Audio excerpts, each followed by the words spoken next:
কে দিয়েছিল সেটি হেলিকপ্টার? তার বিচার কেন করেন না? খুনের কথা বলেন, কে আপনারা খুন করেন নাই বাংলাদেশে? কোন রাজনৈতিক দলের নেতা খুন করেন নাই? ৭১ থেকে নিয়ে আজ পর্যন্ত কারা আপনারা মানুষকে খুন করেন নাই?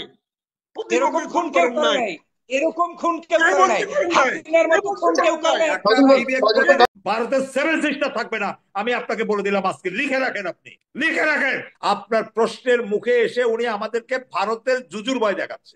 হাসিনা তার নেতা কর্মীদেরকে নিয়ে হেলিকপ্টারে কিভাবে পালিয়ে গেলেন, কে এই সহযোগিতা করলেন, কেন তার বিচার হচ্ছে না, এবং ভারতের সেভেন সিস্টার আর থাকছে না। কৃষক চলুন এ নিয়ে গুরুত্বপূর্ণ আলোচনা করেছেন দুইজন রাজনৈতিক আলোচক। আমরা তার আলোচনাটি শুনবো। এরকম খুন কেউ করে নাই। আপনি খুন কত করেছে খুন আপনি বলেন না দেখেছেন? কেন ভাই? রাতের আপনি খুন কথা। করেছে, বলতে আপনি দিন খুন না, উনি কি করেছে বলতে চাচ্ছেন শেখ শুনি। হাসিনা। আপনি কত গুণ? আপনি শেখ হাসিনাকে কেন হেলিকপ্টার দিয়ে পাঠালেন বাংলাদেশ থেকে? আপনি পাঠান নাই? কে পাঠিয়েছিল হেলিকপ্টার দিয়ে? কে পাঠিয়েছে আপনি তাদেরকে জিজ্ঞাসা করেন। আপনি কথায় কথায় উত্তর দিলে হবে না তো, আমি শুনি ওনার কাছ থেকে প্রশ্ন করবো। কেন সে বিমান বাহিনী প্রধানের বিরুদ্ধে ব্যবস্থা নেন না আপনারা এখন পর্যন্ত? কেন নেন না? ওই হেলিকপ্টার কার ছিল? কার হেলিকপ্টার দিয়ে আপনি পাঠিয়েছেন? বাংলাদেশ সরকার হেলিকপ্টার যায় নাই? ও, সেগুলা প্রশ্ন জবাব দিতে পারেন না, ইনে মেনে কথা বলেন। ভ্যালিড কোশ্চেন, আমরা ভেরি শেখ হাসিনার বিরুদ্ধে করেছি যখন শেখ হাসিনা ক্ষমতায় ছিল। আমরা শেখ হাসিনার বিরুদ্ধে কথা বলেছি যখন শেখ হাসিনা দেশে বসে গুম খুন হত্যা করেছে। আমরা শেখ হাসিনার বিরুদ্ধে চ্যালেঞ্জ করেছি যখন আমাদের উপরে হুলিয়া ছিল, আমাদের গুম খুনের ভয় ছিল। আমরা তখন শান্তিপূর্ণ ভাবে আমরা লেখাপড়া করি নাই, চাকরি করি নাই, বাকরি করি নাই। আমরা ছুটে বেরিয়েছি, পালিয়ে বেরিয়েছি এই শেখ হাসিনার বিরুদ্ধে। কাজে আপনি খুনের কথা বলেন, নির্বাচনের কথা বলেন। আপনি এসব দিয়ে কি এখন 15 বছর আপনি একদিন আসছিলেন কেউ? এই 15 বছর আমি গেছি, গেইটে গেটে দাঁড়িয়ে চিৎকার করেছি।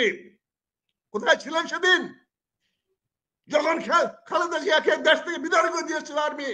তখন কে ছিল? গেছিলেন আপনারা? আপনাদের নেতা যখন ফাঁসি হয়েছিল একটা দিন আসছিলেন কেউ রাজপথে? কেউ তো আসেন নাই। কাজে আজকে আপনি বলেন, এগুলা বলতে চাই না। মেজর আখতারুজ্জামান এগুলি বলেও কিন্তু উত্তরটা পাইনি, সঠিক উত্তরটা পাইনি। তার মানে কি আপনি আপনি কোনো জাস্টিফিকেশন দিতে চাচ্ছেন? আপনি কোনো জাস্টিফিকেশন দিতে চাচ্ছেন যে আপনার রোমান্টিক পলিটিক্স করবেন? আপনারা শেখ হাসিনা বহাল তবিয়তে বাংলাদেশ সরকারের ক্ষমতা ব্যবহার করে, রিসোর্স ব্যবহার করে দাপটের সঙ্গে দেশ থেকে চলে গেছে। আপনারা তার টিকিটই ধরতে পারেন নাই। তার সঙ্গে তার সকল সাঙ্গ পাঙ্গ নিয়ে গেছেন। তার 300 এমপির মধ্যে তার 240 জন বেশি এমপি সে নিয়ে গেছে। সে যদি এখনো বৈধ সরকার হিসেবে ডিক্লেয়ার করে, আপনি কি করবেন? তার এমপি যদি এখনো ডিক্লেয়ার করে, কি করবেন আপনি? তাকে যদি ভালো সরকারি সহায়তা করে, কি করবেন আপনি? কি এখনো কি তাইওয়ান আছে না বৈধ রাষ্ট্র হিসেবে পৃথিবীতে? আজকে কি করেছেন আপনি? তুরস্কে যখন খুব শান্তি শৃঙ্খলা শুনতে হচ্ছে, তুরস্ক ঘেরাও করে রাখছেন। কি করেছেন আপনারা? মাপ চান নাই রাশিয়ার কাছে? বলেন নাই যে ওদিকে মাইরো না, হত্যা করো না? এলাকাটা হলো ইউক্রেন এলাকা ঘেরাও করে রাখছে। কেউ তো প্রশ্ন করলেন রাশিয়াকে, কেন তুমি ঘেরাও করে রাখলা? উল্টা সবাই বললেন, আপনারা জাতিসংঘ বললেন যে ওনাদেরকে হত্যা করেন না। আপনারা এগুলো বলেন। না ঠিক আছে, এটা আপনাদের শেখ হাসিনা বলেছিল। 240 জন এমপি কোথায়? কোথায় এরা? কোথায় আছে? 460টা উপজেলার চেয়ারম্যান আছে, 460টা উপজেলার আওয়ামী লীগের সভাপতি সেক্রেটারি আছে, যুব দলের সভাপতি সেক্রেটারি আছে। ওরা কোথায়? ওদের কি করছেন 5-7 মাসে? আপনারা আমাদেরকে প্রশ্ন করেন, আমরা প্রশ্ন জবাব জানি। আমরা জানি কি করে রাষ্ট্র চালাতে হয়। জি, এখন আমার কাছে আমার প্রশ্নের উত্তরটা এখনো এক কথায় পাইনি। আপনি যে প্রশ্নগুলো তুলেছেন, আপনি যে কোশ্চেন্স গুলি তুলেছেন, সেন্টেন্স গুলি তুলেছেন, অল আর ভ্যালিড, অল আর ভ্যালিড। পাবলিক মনে করে যে আপনি সঠিক কথা বলেছেন, সঠিক প্রশ্ন করেছেন, কিন্তু পাবলিক এখনো বুঝতে পারছে না আপনি চান কিনা যে আওয়ামী লীগের পালিয়ে যাওয়া অথবা দেশ ছেড়ে চলে যাওয়া তারা আবার ফেরত আসুক এবং তারা আবারও রাজনীতি পুনর্বাসন হোক অথবা সামনে নির্বাচনে অংশগ্রহণ করুক। শেখ হাসিনা ফেরত আসবে, এ উত্তর আক্তার ভাই দিতে পারবে না, এই উত্তর সে দেবে না, এই উত্তর সে দেবে না। শেখ হাসিনা ফেরত আসবে, ভারতীয় সেনাবাহিনী নিয়ে ফেরত আসবে, লিখে রাখেন। ওই স্বপ্ন দেখা বন্ধ করেন আক্তার ভাই, ওই স্বপ্ন দেখা বন্ধ করেন। আচ্ছা, ঠিক আছে। ওইটার অপেক্ষায় আছেন, ওইটার অপেক্ষায় আচ্ছা আছেন, ওইটার আচ্ছা অপেক্ষায় আছেন। ঠিক আছে, ঠিক আছে, কিন্তু ওই কিন্তু ভারতের কিন্তু সেনাবাহিনী কিন্তু নিয়ে একটু আসবে, একটু ডক্টর ফজলুল হক আসবেন আপনার, না ঠিক আছে, একটু ডক্টর না, না, ফজলুল হক, ওইটার জন্য ডক্টর ফজলুল হক, ডক্টর ফজলুল হক, একটু একটু আমি খুব অবাক হচ্ছি। শেখ হাসিনা একদল লোক বাংলাদেশে রেখে গেছে, আর একদল লোক নিয়ে গেছে, আর ভারত থেকে সেনাবাহিনী নিয়ে আসবে, ওইটার অপেক্ষায় উনি আছে। উনি এটা বলছে না যে শেখ হাসিনা খুনি, তার এই বাংলাদেশে আসার অধিকার নাই, এই কথা বলেন, বলেন একটা না, ঠিক আছে, ঠিক আছে, একটু একটু একটু একটু ডক্টর ফজলুল হক, আমি আরেকটা প্রশ্ন করে ছাড়ি এরপর ডক্টর গত 16 বছর আপনি শেখ হাসিনার বিরুদ্ধে কথা বলে তাকে ক্ষমতা থেকে নামাতে কি কি করেছেন বলেন। ডক্টর ফজলুল হক একটু, ডক্টর ফজলুল হক একটু একটু একটু বলেন আক্তার ভাই। ডক্টর ফজলুল হক একটু, আমি এটা হবে, আমি আসছি আপনার কাছে। জনাব মেজর আখতারুজ্জামান, আপনি একজন ফ্রিডম ফাইটার, আপনি একজন ফ্রিডম ফাইটার, একটু আমাকে প্রশ্ন করতে দিন প্লিজ, আমাকে প্রশ্ন করতে দিন। আপনি খুবই আপত্তিজনক একটা মন্তব্য করেছেন, খুবই আপত্তিকর। আমার একটা প্রশ্ন নিতে হবে আপনাকে। আমি কথা বলবো না, আপনার কথা আক্তার ভাই বলতে পারে না ভারতের সেনাবাহিনী নিয়ে আসবে, এই কথা আক্তার ভাই বলতে পারেন না। আপনি তার মানে মনে মনে সেটা লালন করছেন যে শেখ হাসিনা ভারতের সেনাবাহিনী নিয়ে বাংলাদেশে প্রবেশ করুক। এই 24-এর গণঅভ্যুত্থানকে মিলান করে দেওয়ার জন্য আপনি কি অপেক্ষা করছেন আক্তার ভাই?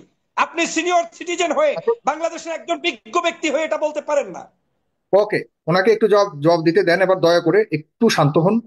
জনাব মেজর আখতারুজ্জামান, আপনি কি চান কি না, আপনি একজন ফ্রিডম ফাইটার, এই দেশকে যুদ্ধ করে আপনারা স্বাধীন করেছেন। আপনি একজন রাজনীতিবিদও, একজন সাবেক সংসদ সদস্য, দেশকেও পরিচালনা করেছেন, বাংলাদেশ সেনাবাহিনীর একজন মেজর ছিলেন, মানে আপনি একজন মানুষ এতগুলি গুণের অধিকারী, এই দেশকে ইয়ে করার জন্য অনেকে, আমিও নিজেও ঈর্ষা করি, কিন্তু আপনি এখন এসে বলছেন পার্শ্ববর্তী কোন একটা দেশ, একটু আগে আপনি বললেন রাশিয়াকে আমরা কিছু করিনি, সে দুঃখে আপনি আছেন যে ইউক্রেনকে দখল করলো আধিপত্যবাদ বিস্তার করার জন্য, আপনি আফসোস করে বললেন, আবার সেই আপনি প্রত্যাশা করছেন আমাদের বাংলাদেশকে যে 30 লক্ষ মানুষের রক্তের বিনিময়ে স্বাধীন করেছে, সেই দেশকে পার্শ্ববর্তী কোন একটা দেশ এসে, পার্শ্ববর্তী দেশের সেনাবাহিনী এসে সরাসরি আমাদের দেশে এসে, যেটা সরাসরি আন্তর্জাতিক অপরাধ না, এটা হত্যার সামিল, এরকম একটা ঘটনার মাধ্যমে শেখ হাসিনা আসবে, এটা আপনি প্রত্যাশা করছেন, নাকি আপনি কোন ভিত্তিতে কথাটা বললেন? এক, প্রশ্নের উত্তর দিবেন, পাশাপাশি আপনি কি চান কিনা এরকম হোক? আর তৃতীয়ত হলো, যে দেশের মানুষ রক্ত দিয়ে 2বার এদেশকে স্বাধীন করেছে, তারা কি এই ধরনের কোনো কিছু করতে দেবে বলে আপনি মনে হয়? দেখেন, আপনারা আসলে কথাগুলো কেন বাড়াচ্ছেন আমি বুঝি না। আপনারা কতগুলা বিশ্লেষণ করলে বিশ্লেষণ করেন, আর যদি আমি তো কোনো স্টেটমেন্ট করতেছি না, আমার তো কোনো স্টেটমেন্ট এ পর্যন্ত কথা আর কেউ বলেনি। আমি তো আপনাকে বিশ্লেষণ করতেছি, আমি তো স্টেটমেন্ট দিচ্ছি। বিশ্লেষণ কি হবে, আপনি বাস্তবতাটা কি হবে? আমি আপনাকে বলেছি যদি আমি এই সরকার ব্যর্থ হয় তাহলে সফল কে হবে, আর আপনি বলছেন আমি নামটা বলে দিই, আর আমি যদি বলে দিই ফজলুল হক সাহেব সফল হবে, তাহলে কি হবে? না, আমি ওটাতে যাচ্ছি না। আমি আপনি যেটা বললেন, যে কমেন্টটা করলেন, এটাকে আপনি যে বিষয়ে কমেন্টটা করছেন, বাংলাদেশে পার্শ্ববর্তী সেনাবাহিনী করে একটা পিঠে ঢুকবারও সাহস নাই, এই জায়গায় বাংলাদেশ চলে গেছে, এটা আপনি বলতে পারেন না। এক, আর দুই হলো, আপনি আওয়ামী লীগের আমলে আপনি সবচেয়ে বলেছেন শেখ হাসিনাকে পতন ঘটানোর মতো কোনো শক্তি পৃথিবীতে নাই, কিন্তু শেখ হাসিনার পতন হলো তো। না শোনেন, আজকে কি হয়েছে আপনি দেখেন। এখন আমরা যে কথাগুলো বলি, আজকে ফজলুল সাহেবের স্ট্রেংথ কি, পলাশ চৌধুরী সাহেবের স্ট্রেংথ কি, কালকে দেখবো আমার বাড়ির সামনে কতগুলো পোলা বানাইসা হুইচি করতেছে। That is the strength. এখন এই ছেলেদের বিরুদ্ধে আমি রাখতে পারবো না। এই ফজলুল সাহেবের কি স্ট্রেংথ বাংলাদেশে আছে, পলাশ চৌধুরী কি স্ট্রেংথ বাংলাদেশে আছে, কিন্তু তারা এখন বড় গলায় কথা বলে, জোর গলায় কথা বলে। কেন? কারণ কতগুলো মব পাঠায় দেবে কালকে আমাদেরকে, যে কোনো লোককে মব পাঠায় দেবে। মব পাঠিয়ে দিলে বাচ্চারা কি করবে? তারা এসে মব এসে যে কিছু করে চলে যাবে। ওনারা বললো আমরা তো বলছিলাম, কিন্তু আপনি যদি অ্যানালাইসিস করেন। আক্তার ভাই অনেক আরামে আছেন, আক্তার ভাই শেষ করে আসছি। আওয়ামী লীগের গুম খুন হত্যা এগুলো চোখে পড়ে না? আমি খুব কষ্ট পাই। আপনি একজন সিনিয়র সিটিজেন, এতগুলো মানুষকে মারলো, তারপরে উপলব্ধি নাই? আপনি বলছেন মব জাস্টিস। কিসের মব জাস্টিস হয়েছে বাংলাদেশে? যে পরিমাণ মানুষ আওয়ামী লীগ কামনা করেছে মানুষ মরা উচিত, সেই পরিমাণ মানুষ। আমি গত 6 বছর বাংলাদেশে বসে একটা টক শো করতে পারি নাই। হুমকি দিয়ে বাংলাদেশে নিয়ে আসতে চেয়েছে, বিদেশগুলোতে চিঠি পাঠিয়ে ওখানে গ্রেফতার করতে চেয়েছে। আপনি কোথায় এখন ছিলেন? ঢাকা কোথায় শহরে ছিলেন? কোথায় মেডিকেলের কোথায় ছিলেন? ট্রিটমেন্ট কোথায় নিচ্ছেন। কোথায় আপনি ছিলেন? তো টেকিং, কোথায় ছিলেন আপনি আপনি? তো এখন, 6 বছর এই কোথায় মুহূর্তে ছিলেন? ট্রিটমেন্ট নিচ্ছেন। ছয় আপনি তো আরামে আছেন। বছর আপনি ছিলাম এটাই তো স্বাধীনতা যে ছিলাম আপনি কোথায় ছিলেন? এখনো আরামে আছেন। এই ছয় ছিল সরকারের বছর কোথায় এবং বিরোধিতা আমরা ছিলেন? করে, ছিলাম, এই সরকারের আমরা বিরোধিতা দুজনেই করেও ছিলাম, আক্তার ভাই আমরা মেডিকেল চিকিৎসা ছিলাম। নিচ্ছেন। এর চেয়ে ভালো কি আর থাকতে চান আপনি? শেখ শুনেন, হাসিনার আমলে আপনারা আমরা কি সেটা আপনারা করেছি? আপনারা আপনারা আপনারা করেছেন এই আন্দোলন, তো আমরা করছিলাম। কই আন্দোলন? আমাদের সামনে আসলেন না, আমাদের সঙ্গে কেন আসলেন না? কিসের আন্দোলন করেছেন আপনি? আমরা আপনি তো শেখ আন্দোলন হাসিনা করেছেন শেখ ও হাসিনাকে আপনাকে কিসের ফাঁসির দিতে আন্দোলন? কেউ পারেন। তো ওন করে শেখ না, তখন হাসিনাকে আপনাকে ফাঁসির তো দিতে আপনি পারেন। ছাড়া কেউ ওন করে না, আপনি তখন কোন আপনার আপনারা দায়িত্ব আন্দোলন কেউ বলছেন নেই। করছেন? কিসের আপনি আওয়ামী আন্দোলন? লীগ। আপনি আপনি যায় আওয়ামী না, লীগ আমরা করছেন। দুজন কথা বলবো হবে যেতে না, পড়ে একটু পড়ে একটু আপনি একটু একটু আপনাকে তো কেউ আওয়ামী শেষ লীগের নেই, করি, হত্যা আমরা আপনার করছেন। তো আমরা শেষ দায়িত্ব করি পলক নাই। ভাই। কোন আপনার কাছে আমি আন্দোলন এক্ষুনি আসছি। আপনার কথাবার্তার কোনো ব্যালেন্স আপনি নেই, আবার হুমকি আপনি দিচ্ছেন। কোনটা আপনি করেন আবার আপনি হুমকি এটাই তো জানেন দিচ্ছেন না। ভারত থেকে সেনাবাহিনী নিয়ে শেখ হাসিনা নাচতে নাচতে আসবে। আপনি এটা স্বাধীন দেশে বসে বলছেন। এর চাইতো আপনি কি স্বাধীনতা চান? আমার এই বাংলাদেশের মাতৃভূমিতে আবার আপনি এমন সেই কোন পরোয়া, এমন মুক্তিযোদ্ধাদের জন্য কোন কান্না করেন, শক্তিকার আপনি নাই যে মুক্তিযোদ্ধা। বিদেশ থেকে আমার দেশে আসবে। এই 5ই আগস্ট সংগঠিত হয়েছে সাগর ভাই। 5ই আগস্ট শুধু হাসিনাকে বিদায়ের জন্য নয়, 5ই আগস্ট সংগঠিত হয়েছে ভারতীয় আধিপত্যবাদের বিরুদ্ধে। অতএব সেটা আমাদের রাজনীতিবিদদের জানা উচিত। নিশ্চয়ই আখতারুজ্জামান ভাই জানা উচিত। জি জি আবার জি আমি আপনাকে বলছি বেদবি নেবেন না। আমার মনে হচ্ছে আখতারুজ্জামান ভাই গোপন কোন তথ্য জানে।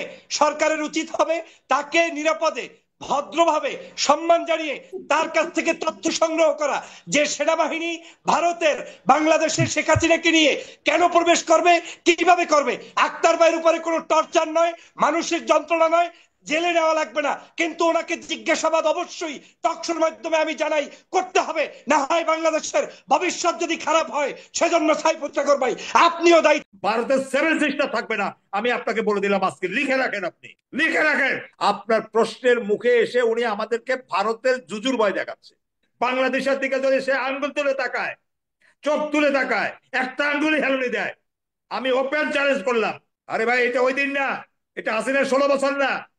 ম্যাগে ম্যাগে অনেক বেলা হয়ে গেছে। ভারতের হিম্মত থাকলে ভারত করে দেখাক, দেখাক। আমরা যে কনটেক্সটে আলোচনা করতেছি, উনি বারবার ভারতকে নিয়ে, আমি ছোট অঙ্কে বলি যে উনি কি চান আর কি চান না, হুম আপনি ওনাকে ইন্টারভেন করতে দিলে আমি একদম লিপ করে চলে যাব। হুম আপনি মিউট রাখবেন তাকে। না ঠিক আছে, বলতেছে তো আমি বলতে আপনাকে যেটা, না, প্লিজ প্লিজ আক্তার ভাই, ঠিক আছে আসুক, আক্তার ভাই একটু বলুক, এরপর বলবেন। হ্যাঁ, পলাশ ভাই বলুন। তারপরে আমি বলছি যে এখানে এখানে এখানে আপনি নিজে বলছেন আমাকে, আমরা যেটাতে আপনি কষ্ট পেয়েছেন আমরা কষ্ট পেয়েছি, সেই কথাটার হলো এটা যে উনি আমাদেরকে আড়ালে আবডালে ইভেন্ট প্রকাশ্যে শেষ পর্যন্ত আপনার প্রশ্নের মুখে এসে উনি আমাদেরকে ভারতের জুজুর ভয় দেখাচ্ছে। আমরা বিষয়টাকে ভালোভাবে নেই নেই কথাটা বলছি এটা। আবার উনি বলতেছে উনি আধিপত্যের বিরুদ্ধে ওনার ঘোড়ার ঘাস কাটবে। উনি কি ঘাস কাটছেন গত 16 বছরে? আমরা বাংলাদেশে এগুলো উইটনেস তো, আমরা দেশের বাইরে থাকলে উনি বলছেন আপনার ভূমিকা কি, আপনি দালালি করেন। আরে ভাই, দেশ বিদেশ থেকে আপনাদের আওয়াজে বাংলাদেশের মিডিয়াগুলো যখন কথা বলে না, যখন তারা তটস্থ গুম হয়ে যায়, তখন এই কথা বলার জন্য, গুমকে ছাড়িয়ে আনার জন্য আপনার এবং অন্যান্য আরো বিদেশি মিডিয়াগুলোর চ্যানেলগুলোর যে ভূমিকা, বিশেষ করে ফেস দ্য পিপলের, এটা সবসময় সব যুদ্ধ আপনাকে প্রকাশ্যে এসে করতে হবে, ওইটাই সবচেয়ে বড় ক্রেডিট। আর আপনি দূরে থেকে আপনি মানুষের মনোজগৎকে পরিবর্তন করে দিচ্ছেন, এটাকে আপনি যুদ্ধ বলবেন না।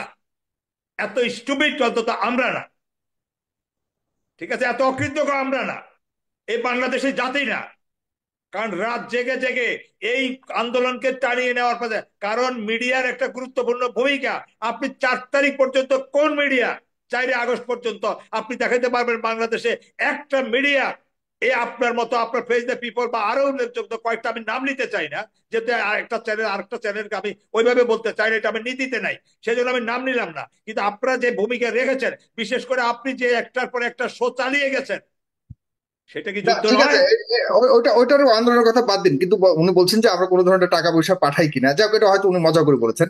না আমি উনি মজা করে বলেন না, উনি না না, উনি আপনাকে আবার এটাও বলছে আপনি দালালি করবেন না, কথা প্রশ্ন আচ্ছা সেই ঠিক আছে, জায়গাতে। আমাকে ব্যাপারটার কথা বলুক, বাদ আমি দেন। আমাকে বলুক, আর আমি উনি সঞ্চালক, আমাকে অনেক কিছু আমাদের বলতে কথা পারে। বলছে, আপনার কথা আমাকে বাদ দেন, বলুক, আমাদের আমাকে কথা বলছে, আপনাদেরটা জমুক, হ্যাঁ আমাদের কথা আপনাদেরকে বলছে, জি, আমরা এখন আমাদের পয়েন্টস কথা গুলো নিয়ে বলছে। কথা বলি, এখন পয়েন্টস গুলো তারপরে নিয়ে কথা আসেন আমি আপনাকে কথা বলি। ভারত এবং আমরা বহুবার আপনার এই চ্যানেলে বলেছি, এবারের আন্দোলনটা 5ই আগস্টের আন্দোলনটা শুধু হাসিনার বিরুদ্ধে বা আওয়ামী লীগের বিরুদ্ধে নয়, এবারের আন্দোলনটা ছিল মোদির বিরুদ্ধে, মোদির দলের বিরুদ্ধে এবং ভারতের আগ্রাসনের বিরুদ্ধে। একটা সুতায় গাঁথা এটা, এটা কোনো অবস্থাতে আপনাকে বিচ্ছিন্ন করে দেখা যাবে না। যেটা আপনি বলেছেন যে এটা কোনো অবস্থাতে, কারণ ভারতের সৈন্যরা বাংলাদেশে ঢুকে বহু লোক তাদেরকে হিন্দি ভাষায় গুলি করতে শুনেছে 5ই আগস্টের আগে পরে 36 দিনে।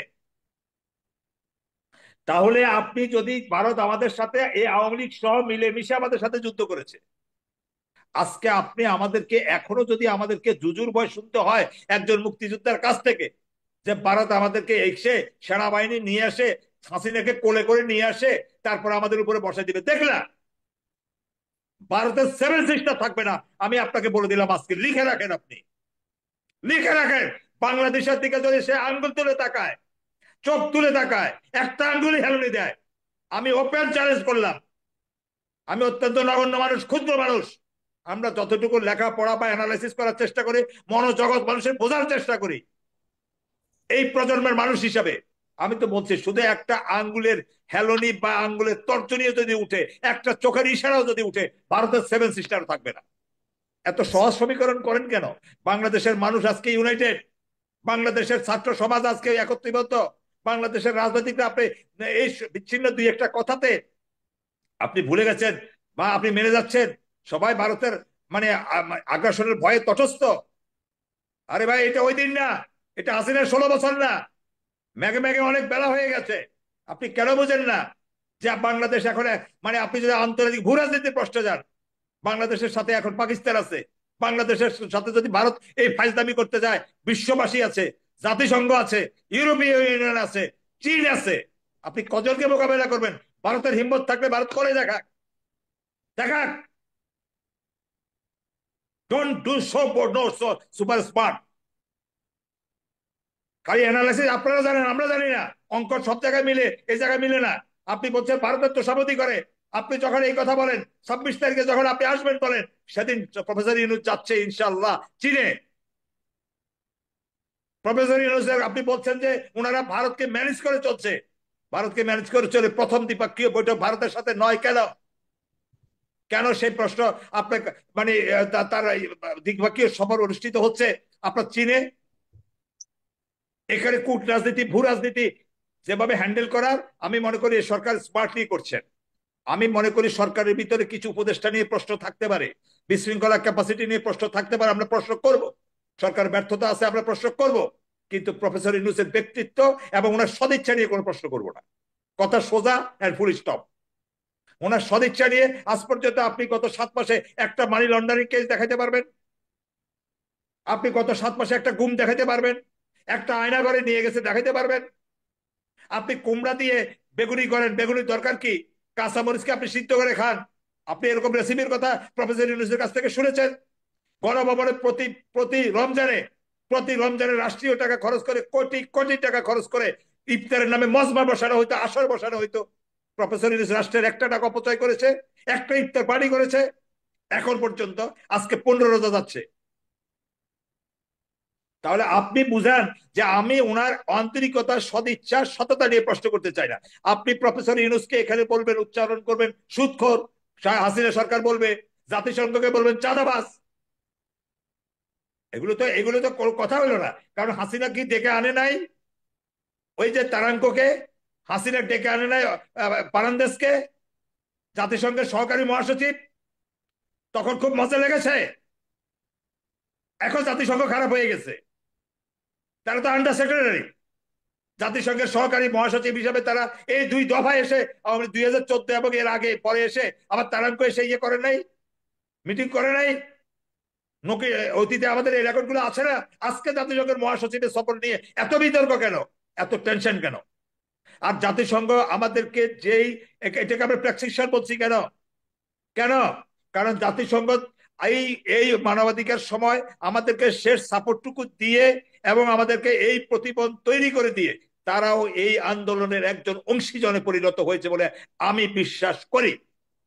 আমি এই ক্রেডিট জাতিসংঘকে দিতে চাই, কারণ জাতিসংঘ এই যে নিরপেক্ষ একটা তদন্ত দিয়েছে, যে রাষ্ট্রীয় দলিল আমরা পেয়েছি, যে দলিল দিয়ে আমরা বহুদূর পর্যন্ত এই স্বৈরাচার এবং ফ্যাসিস্টের বিচার করতে আমরা সহায়ক হব। হ্যাঁ, উনি প্রশ্ন করেছেন, ভাইটাল প্রশ্ন, আমরা সেটা স্বীকার করি। কে তাকে সেখান থেকে বাইর করে দিল, কেন দিল?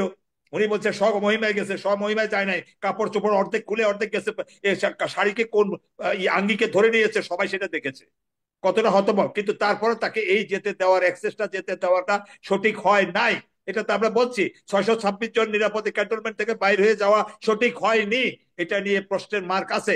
6 মাস কেন লাগলো আয়নাঘর পরিদর্শন করতে প্রফেসর ইউনূস সাহেবের, এটা নিয়ে প্রশ্ন আছে, এটা নিয়ে জনগণের প্রশ্ন আছে। জনগণ সময় মতো ইচ্ছা করলে অবশ্যই জনগণ সর্বময় ক্ষমতার অধিকারী রাষ্ট্রীয়ভাবে, ইসলামিক দৃষ্টিতে নয়।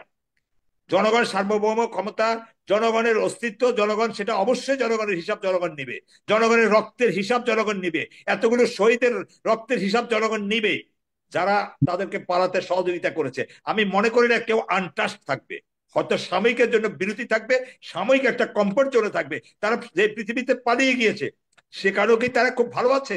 হাসিনাকে এখনো জাতির সামনে একটা অডিও ভিডিও কলে আসতে পারে একটা জায়গায়, এটাকে কি থাকা বলে? এটাকে জীবন বলে? জীবদ্দশা সে বাংলাদেশে ফিরতে পারবে কিনা, এটাও তো কোটি মিলিয়ন প্রশ্ন।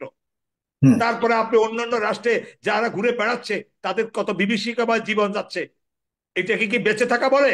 এটাকে কি বাহাদুর বলে? তার বোন টিউলিপ সিদ্দিকী তার পথ হারালো, এটাকে বাহাদুরি বলে?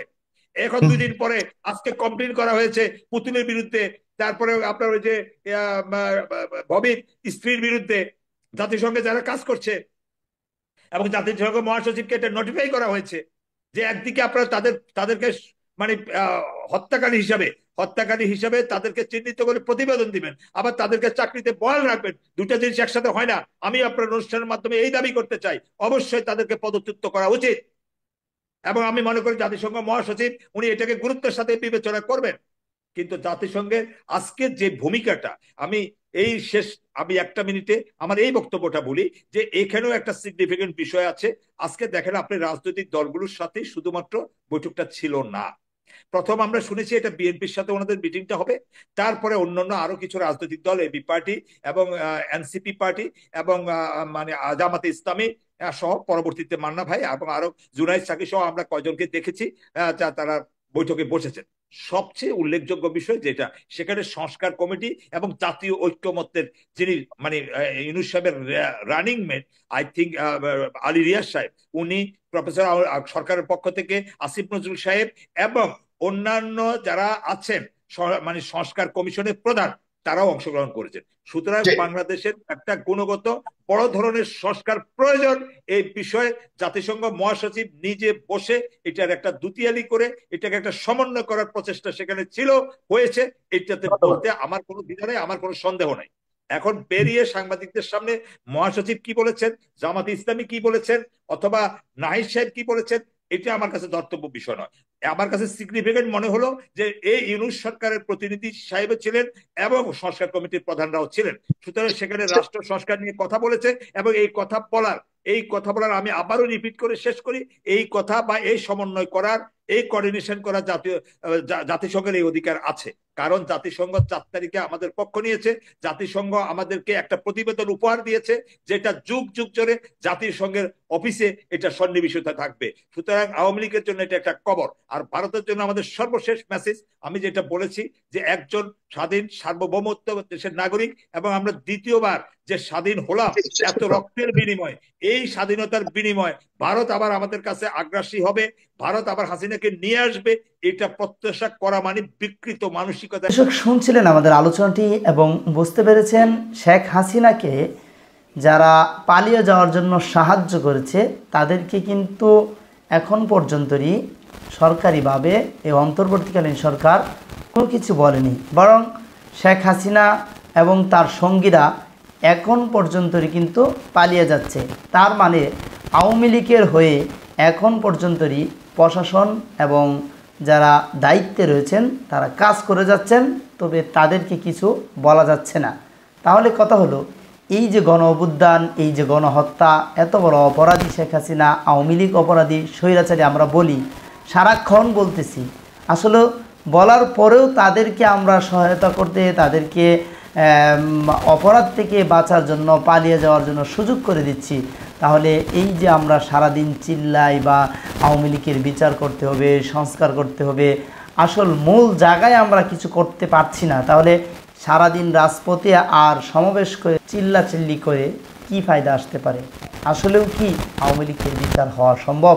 প্রিয় দর্শক, এই প্রশ্ন আপনাদের কাছে রইল, কমেন্ট বক্সে আমাদেরকে কমেন্ট করে জানাবেন এবং